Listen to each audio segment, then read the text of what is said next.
My best friend is getting married in 4 weeks, but just told me she loves me more than her fiancé and hopes I feel the same way. Posted by you/throwaway24.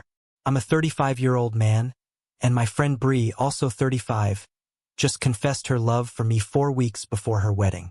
Now, I'm stuck trying to figure out what the right thing to do is. To give you some context, I lost my wife 2 years ago. I have a 5-year-old daughter, and since my wife's passing, I haven't dated at all. Losing her was traumatic, and I still love her deeply. I'm nowhere near ready to move on. Most of my time has been spent raising my daughter, who's the spitting image of her mother, and immersing myself in work to maintain my sanity over the past 2 years. Bree and I have been friends since elementary school. We grew up in the same neighborhood and were inseparable back then. She's an amazing person. What's funny is that our personalities couldn't be more different. She's very outgoing and has always had a big group of friends, whereas I'm a major introvert. Back then, Bree and a couple of others were all the social interaction I needed. Bree was a serial dater for as long as I can remember.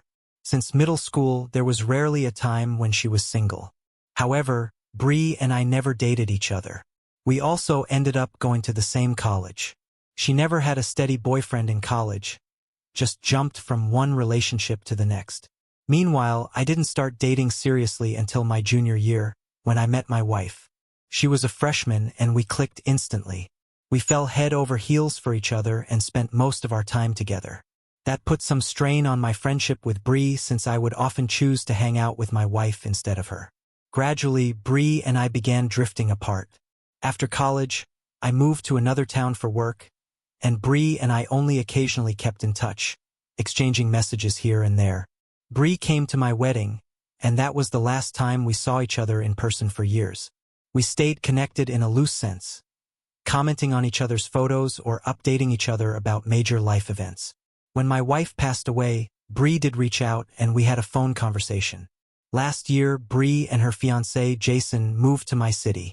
I was still deep in grief at the time, but both Bree and Jason became a great source of support for me and my daughter. My daughter loves dancing, and Bree helped enroll her in dance and gymnastics classes. She even takes her to some of the lessons. Jason and I also became good friends. He's genuinely a great guy. My daughter adores Auntie Bree, and Bree occasionally babysits her too. Then last week, Bree came over to my house and asked if we could talk.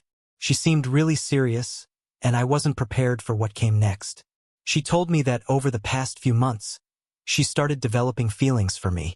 She admitted she's questioning whether she even wants to go through with her wedding. Bree said she thought I might feel the same way about her. I was honest with her. I told her that I'm not in the right place for any kind of relationship right now because I'm still working through my grief. I've been seeing a therapist regularly to process everything. I also told her that while I care about her deeply as a friend, I don't have romantic feelings for her. She tried to convince me that we're soulmates and that we're meant to be together. It was an emotional conversation for both of us. She eventually said she was glad we talked, and then she left. Later that night, she called me and asked me not to tell anyone about what we discussed. I've been torn ever since. I've decided not to tell Jason about our conversation because I feel it's their relationship, and it's not my place to interfere. If Bree decides to go ahead with the wedding, I don't want to ruin that. But at the same time, I feel guilty because Jason has no idea what's going on. I keep wondering if I'm doing the right thing by staying silent. Update, 27 days later. A month ago, I posted about my friend Bree confessing her love for me just 4 weeks before her wedding. The past month has been a whirlwind, and everything in my life feels upside down.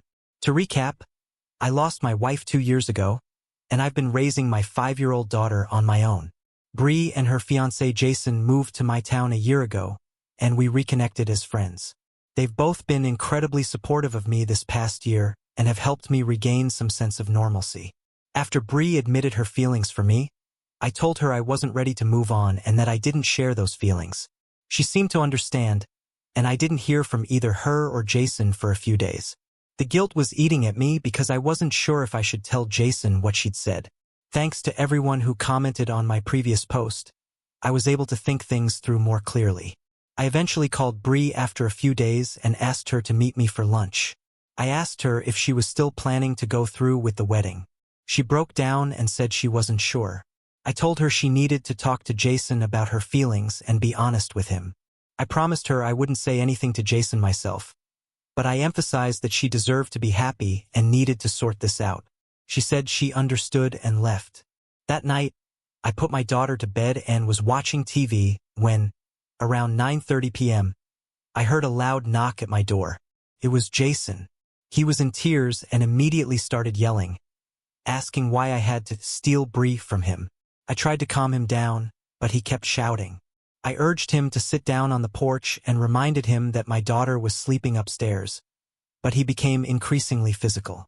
He punched me in the face, and I pushed him away to protect myself. I told him to leave, and he eventually sat in his truck and drove off. I called Bree right after, and she was crying. She admitted she'd told Jason she couldn't marry him because of her feelings for me. After the physical confrontation with Jason, I was deeply concerned for Bree's safety. I advised her to quickly pack some clothes and leave their house, which she did, eventually coming over to stay at mine. I didn't feel it was safe for her to remain with Jason after what happened.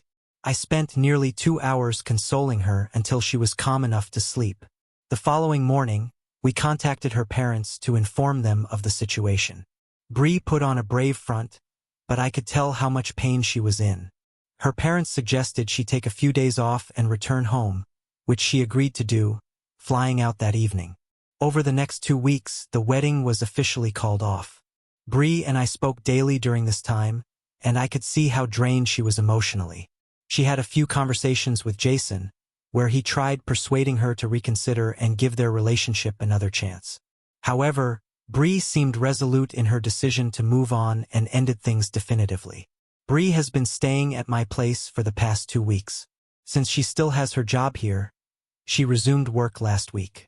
We've had several honest conversations about everything that's happened. Bree admitted that she and Jason had been in an on-again, off-again relationship for the past 4 years. While Jason is a kind and dependable person, he's not very driven in his career, which has always been a sticking point for Bree, who is exceptional at her job.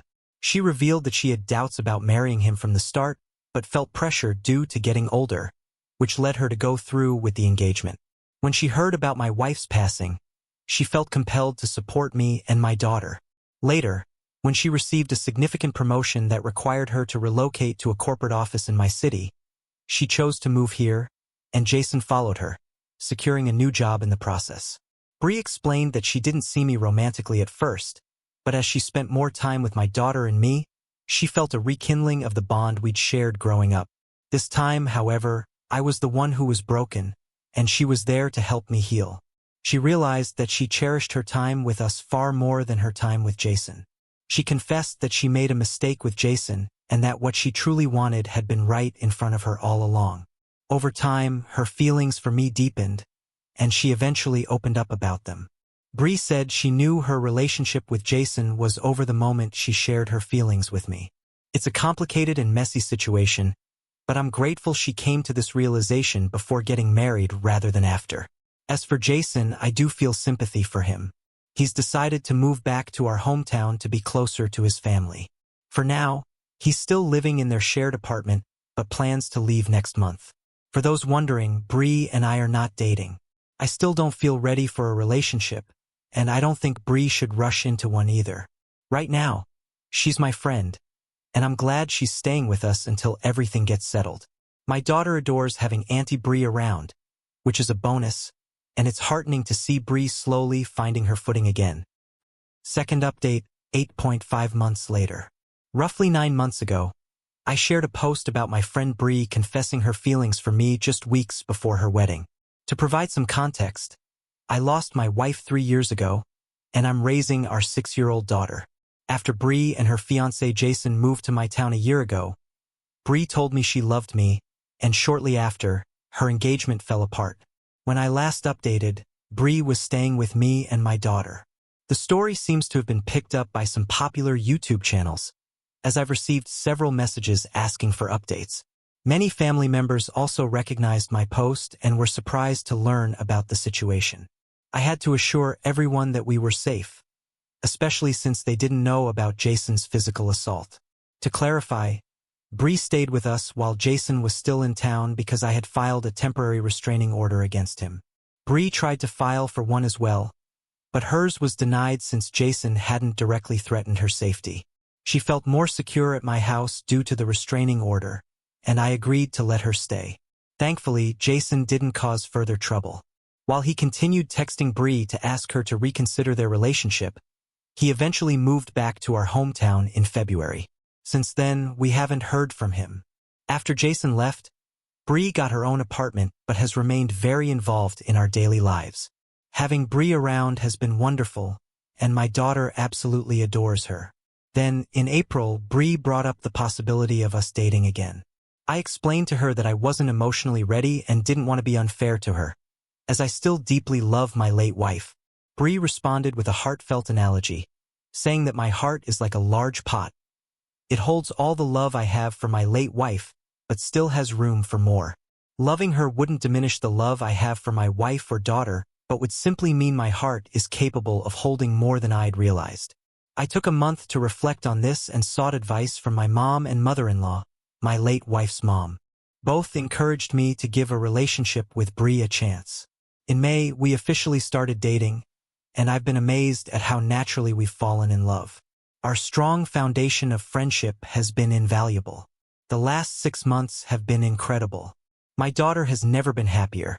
She's constantly chatting and insists that Bree be involved in all her school events and recitals. Sometimes, I feel a little left out of their close bond, but it's heartwarming to see how much joy Bree brings to her life. The reason I'm writing this update now is that I'm planning to propose to Bree this Christmas. It won't be a surprise, we've already gone ring shopping and finalized the design. We're also making plans for a wedding next summer. I know it seems sudden, but I can't imagine spending my life with anyone else. Bree deserves to officially be part of our family, and my daughter couldn't be more excited. The two of them are already shopping for dresses for the engagement photo shoot. We'll be celebrating our engagement with a small gathering of family and friends over Christmas in our hometown. Despite the challenges and judgments we've faced, I'm grateful Bree had the courage to share her feelings back then. Thank you all for your support. Cheers.